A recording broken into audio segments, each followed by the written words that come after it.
नमस्कार दोस्तों, स्वागत है आपको आज के 10 बड़ी और ताज़ा खबरों में। चलिए शुरू करते हैं पहली बड़ी खबर से। उससे पहले आपसे छोटी सी रिक्वेस्ट है कि चैनल को सब्सक्राइब कर लें।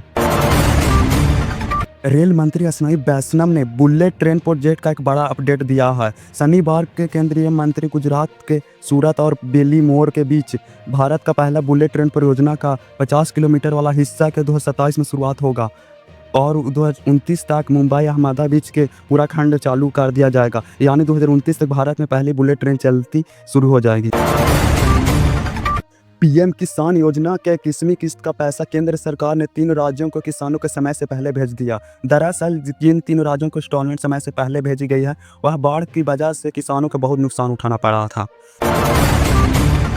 असम के बोडलैंड निकाय चुनाव में मुख्यमंत्री हेमंत बिस्व शर्मा का जोरदार प्रचार के बावजूद भारतीय जनता पार्टी का बड़ा झटका लगा है। अकेले चुनाव लड़ने का फैसला भाजपा के पास में जाता दिख नहीं रहा है। प्रारंभिक नतीजे में लगभग 5 साल बाद बोडलैंड पीपुल फ्रंट सत्ता में वापसी करती नजर आ रही है। 40 सीटों के वाले इस परिषद में बीपीएफ बहुमत से ज्यादा आंकड़ा बेहद करीब पहुंच गई है, जिससे सियासी हलचल तेज हो गई। 22 सितंबर को मतदान संपन्न हुआ और आज चुनाव के नतीजे आ रहे हैं।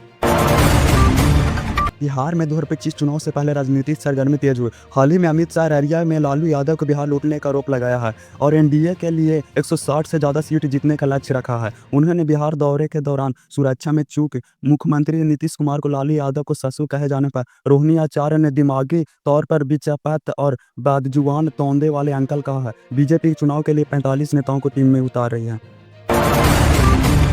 शक्ति दल के मुखिया तेज प्रताप यादव ने सीएम नीतीश कुमार को तीखा हमला किया है। उन्होंने कहा है कि सीएम नीतीश कुमार हमेशा महिलाओं को अमर्यादित टिप्पणी करते हैं। उनका फ्यूज उड़ा हुआ है। तेज प्रताप यादव ने अभद्र भाषा किसी भी नेता के लिए, चाहे वह किसी भी दल का हो, शोभा नहीं देता है। उत्तर प्रदेश के बरेली में जुम्मे के नमाज हुई हिंसा को लेकर मुख्यमंत्री योगी आदित्य ने कड़ा रुख अपनाते हुए जमकर गजरे। सीएम योगी ने उपद्रवियों को सख्त लहजे से चेतावनी दी। उन्होंने कहा है कि जब हिंदू पर्व आता है, इनको गर्मी लगने लगती है और इनको गर्मी शांत करने के लिए हमें डेंटिंग पेंटिंग करनी पड़ती है। बीएसएनएल 4G सर्विस लॉन्च हो गई है। प्रधानमंत्री नरेंद्र मोदी ने शनिवार को भारत संचार निगम लिमिटेड बीएसएनएल के स्वदेशी 4G नेटवर्क को लॉन्च किया है। उड़ीसा के झारखंड से पीएम मोदी ने इस नेटवर्क को लॉन्च किया है। इसे भारतीय टेलीकॉम सेक्टर के लिए एक महत्वपूर्ण कदम बताया जा रहा है। बीएसएनएल ने 4G का नेटवर्क कंपनी के 25 साल होने पर लॉन्च किया गया है।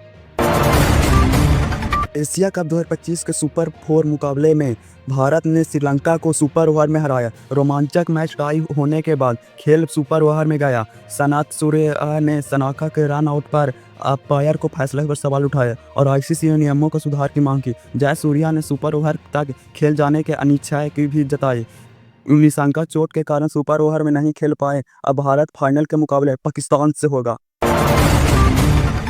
हाल ही में संयुक्त राष्ट्र महासभा में भारत ने पाकिस्तान के प्रधानमंत्री शहबाज शरीफ को भारत के विरोध बयान और युद्ध जीतने के दावे को बेतुकी नाटिका करार दिया है। भारत के रनैल पटेल गहलोत ने शरीफ के दावों को करारा जवाब देते हुए कहा कि अगर पाकिस्तान के बर्बाद रनवे और जले हुए हैंगर को जीत मानता है तो वह भरम मुबारक हो। भारत ने स्पष्ट किया है कि परमाणु ब्लैकमेल के आगे नहीं झुकेगा और आतंकवाद के महिमा मंडल पाकिस्तान की विदेश नीति का हिस्सा है।